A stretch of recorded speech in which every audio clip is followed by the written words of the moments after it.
उनके लिए सवेरे नहीं होते, उनके लिए सवेरे नहीं होते जो जिंदगी में कुछ भी पाने की उम्मीद छोड़ चुके हैं। उजाला तो उनका होता है जो बार बार हारने के बाद भी कुछ पाने की उम्मीद रखते हैं। आदाब, नमस्कार, सत श्री अकाल दोस्तों, दिस इज आरजे अमायका और आप सुन रहे हैं दी अमायका शो। रिकॉर्ड टूटा और रिकॉर्ड बन भी गया। हिंदुस्तान की बेटी ने वर्ल्ड चैंपियनशिप में एक ऐसा कारनामा कर दिखाया जिसे आज पूरी दुनिया याद रखती है। कहते हैं बेटी है, ज्यादा दूर तक नहीं जा सकती, पर इस धारणा को पूरी तरह से बदलने वाली एक ऐसी महान खिलाड़ी जिसने हिंदुस्तान का तिरंगा सबसे ऊपर लहराया है। पहले रियो ओलंपिक में सिल्वर मेडल, चाइना ओलंपिक में गोल्ड, फिर जापान बैडमिंटन चैंपियनशिप में गोल्ड और आखिरकार वर्ल्ड चैंपियनशिप का खिताब अपने नाम किया। इनकी लाइफ में स्ट्रगल कम नहीं थे, तो क्या थी इनकी जर्नी? चलिए शुरू करते हैं। एक लड़की जिसका जन्म 5 जुलाई 1995 को हैदराबाद के तेलंगाना में हुआ। इनके फादर पीवी रमना और माँ पी विजया, ये दोनों ही वॉलीबॉल प्लेयर हैं। इनके फादर को वॉलीबॉल गेम में अर्जुन अवार्ड से सम्मानित किया गया है, जो कि गेम में बहुत बड़ा अवार्ड माना जाता है। यही इनकी बहन की बात की जाए तो हालांकि ये भी डॉक्टर हैं, पर उन्होंने भी नेशनल लेवल पर हैंडबॉल खेला है, यानी कि इनकी पूरी फैमिली स्पोर्ट्स से कनेक्ट है। यही सब देखकर इन्हें भी बचपन से स्पोर्ट्स में ही रुचि रही और यही रीजन था कि कभी पेरेंट्स ने भी इन्हें पढ़ाई के लिए फोर्स नहीं किया और इसलिए हमेशा से ही इन्होंने अपने गेम में 100% दिया और महज 8 साल की छोटी सी एज में डिसाइड किया कि बैडमिंटन में अपना कैरियर बनाऊंगी। ये हमेशा से ही पुलेला गोपीचंद से बहुत इंस्पायर्ड थी, जो कि 2001 में बैडमिंटन में ऑल इंग्लैंड चैंपियनशिप जीते थे और सबसे खास बात, ये हैदराबाद से ही बिलोंग करते थे। आगे चलकर पुलेला गोपीचंद ही इनके कोच बने। हालांकि सबसे पहले कोच महबूब अली थे और महबूब अली ने ही इन्हें बैडमिंटन का बेस सिखाया था। एक्चुअली क्या था, जो पुलेला गोपीचंद हैं, उनका इंस्टीट्यूट भी हैदराबाद में ही था, पर प्रॉब्लम ये थी कि इंस्टीट्यूट से इनके घर तक का डिस्टेंस 56 किलोमीटर का था और उम्र भी काफी छोटी थी, पर फिर भी इन्होंने ठान लिया था कि चाहे कुछ भी हो जाए मैं अपने लक्ष्य से नहीं डगमगाऊंगी, क्योंकि कहते हैं ना कि जो मेहनत करता है फल भी उसे ही मिलता है, क्योंकि बिना परिश्रम किए आप कभी सफलता हासिल नहीं कर सकते और अगर किसी रीजन से आप सक्सेसफुल हो भी गए तो वह सक्सेस ज्यादा दिन तक नहीं टिकती। 2004 से इन्होंने अपने आइडल गोपीचंद से ट्रेनिंग लेना शुरू कर दिया और उन्होंने ही इन्हें बैडमिंटन की बारीकियां सिखाई और दिन पर दिन कड़ी मेहनत के बाद ये इस खेल में अच्छी होती गई। अंडर 13 और अंडर 14 टूर्नामेंट में इन्होंने बहुत से टाइटल और मेडल जीते। 2009 में इन्होंने सब जूनियर एशियन बैडमिंटन चैंपियनशिप में अपना पहला इंटरनेशनल डेब्यू खेला और इससे ब्रॉन्ज मेडल हासिल किया।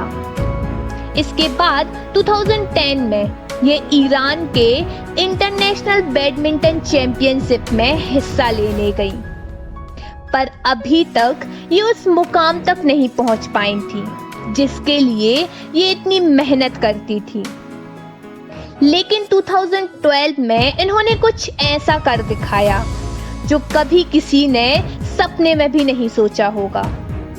इन्होंने चाइना की एक ओलंपिक गोल्ड मेडल जीतने वाले ली जियारू को हरा दिया और तब इन्हें एक नई पहचान मिली।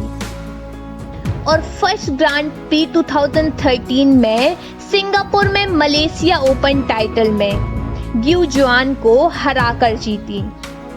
यानी कि महज 17 साल की एज में इन्होंने मलेशियन ओपन टाइटल जीता और यहां से इनका इंटरनेशनल कैरियर शुरू हो गया। इनके अंदर शुरू से ही खेल को लेकर एक अलग जुनून रहा है। एक बार की बात है, जब यह 21 साल की थीं, तो इनके कोच पुलेला गोपीचंद ने इन्हें फोन यूज करने से मना कर दिया क्योंकि फोन उनके खेल में डिस्ट्रैक्शन बन रहा था। और तब इन्होंने पूरे 8 महीनों तक फोन को हाथ नहीं लगाया। मतलब खेल के लिए इतना डेडिकेशन आसान बात नहीं होती। 2013 में इन्होंने वर्ल्ड चैंपियनशिप के बैडमिंटन में एक अलग ही पहचान बनाई और सीनियर लेवल पर इन्होंने ब्रॉन्ज मेडल जीता। क्या था, 2013 से इंडिया में बैडमिंटन लीग होने लगी और ये अवधि वॉरियर की तरफ से खेलते हुए फाइनल तक पहुंच गई। पर हैदराबाद कोर्ट सोर्ट्स ने इन्हें हरा दिया। पर इस हार से भी इन्होंने अपनी हिम्मत नहीं हारी और 2014 में डेनमार्क में आयोजित वर्ल्ड चैंपियनशिप में इन्होंने ब्रॉन्ज मेडल जीता। देखते ही देखते वह मौका भी आ गया जिससे इनकी किस्मत ने करवट ली। 2016 में हुए रियो ओलंपिक में सिल्वर मेडल जीतकर अपने नाम की सनसनी मचा दी और यह मेडल जीतकर वह भारत की पहली ऐसी महिला बनी जिसने बैडमिंटन रियो ओलंपिक में सिल्वर मेडल जीता था। इस रियो ओलंपिक के बाद इन्होंने 16 मैचेस में और पार्टिसिपेट किया जिसमें हर बार वो फाइनल तक तो पहुंच गई पर सिर्फ 5 मेडल ही अपने नाम कर पाई और यहाँ से वह वर्ल्ड बैडमिंटन चैंपियनशिप जीतने वाली पहली भारतीय महिला बन गई। अपनी काबिलियत के दम पर यह साबित कर दिया कि अगर एक औरत चाहे तो वह किसी भी फील्ड में अपनी पहचान बना सकती है। पर एक वक्त ऐसा भी आया जब 2017 में वर्ल्ड चैंपियनशिप के इतने नजदीक होने के बावजूद भी वह चैंपियनशिप हासिल नहीं कर सकी। पर एक बार फिर इन्होंने अपने आप को उठाया क्योंकि कहते हैं कि गिरने में तेरी हार नहीं, तू आदमी है अवतार नहीं। गिर उठ दौड़ और फिर भाग क्योंकि जीत संक्षिप्त है, इसका कोई सान नहीं। और आखिरकार इन्होंने उस मुकाम को हासिल कर ही लिया। वर्ल्ड बैडमिंटन चैंपियनशिप में सिर्फ 36 मिनट में जापान के एक मशहूर खिलाड़ी नोजोमो को हराकर गोल्ड मेडल हासिल किया। पर अभी भी ये यहाँ नहीं रुकी। 60 दिसंबर 2018 को चाइना में हुए वर्ल्ड टूर फाइनल टूर्नामेंट में इन्होंने जीत हासिल की जिसके लिए फोर्ब्स लिस्ट में हाईएस्ट पेड फीमेल एथलीट 2018 में इनका नाम दर्ज किया गया और 7th रैंक होने की वजह से इन्हें $8.5 मिलियन मिले। क्या होता है, ज्यादातर लोग सिर्फ पैसों के पीछे भागते हैं और जिसके लिए मेहनत ही सबसे बड़ी सीढ़ी है। एक बार आप अपनी फील्ड में सक्सेस तो हासिल कीजिए, पैसा अपने आप झक मार के पीछे आएगा। क्या आप जानते हैं ये कौन है? जिस तरह से सचिन तेंदुलकर को क्रिकेट का भगवान कहा जाता है, उसी तरह बैडमिंटन की राइजिंग क्वीन कहलाने वाली the one and only PV Sindhu. जिनका पूरा नाम पुसरला वेंकटा सिंधु है। पीवी सिंधु की परफॉर्मेंस देखते हुए इन्हें 2013 में अर्जुन अवार्ड, 2014 में FICCI sports person of the year award, 2015 में पद्मश्री और 2016 में राजीव गांधी खेल रत्न अवार्ड से सम्मानित किया गया है।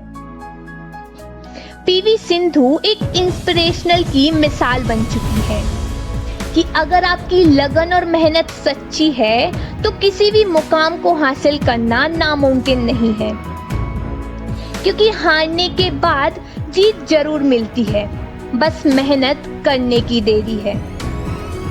तो ये थी हमारे देश की राइजिंग स्टार कहलाने वाली पीवी सिंधु की लाइफ जर्नी। इसी के साथ मैं आपसे अलविदा लेती हूँ। खुश रहिए, अपना ख्याल रखिए, और आप जहाँ भी मुझे सुन रहे हैं वहाँ लाइक, कमेंट और शेयर कीजिए, और हाँ, सब्सक्राइब करना मत भूलिए। और इसी तरह फिर मिलती हूँ किसी नेक्स्ट स्टोरी के साथ, क्योंकि जब कुछ ना हो छुपाने को तो बहुत कुछ होता है दुनिया को दिखाने को। शुक्रिया।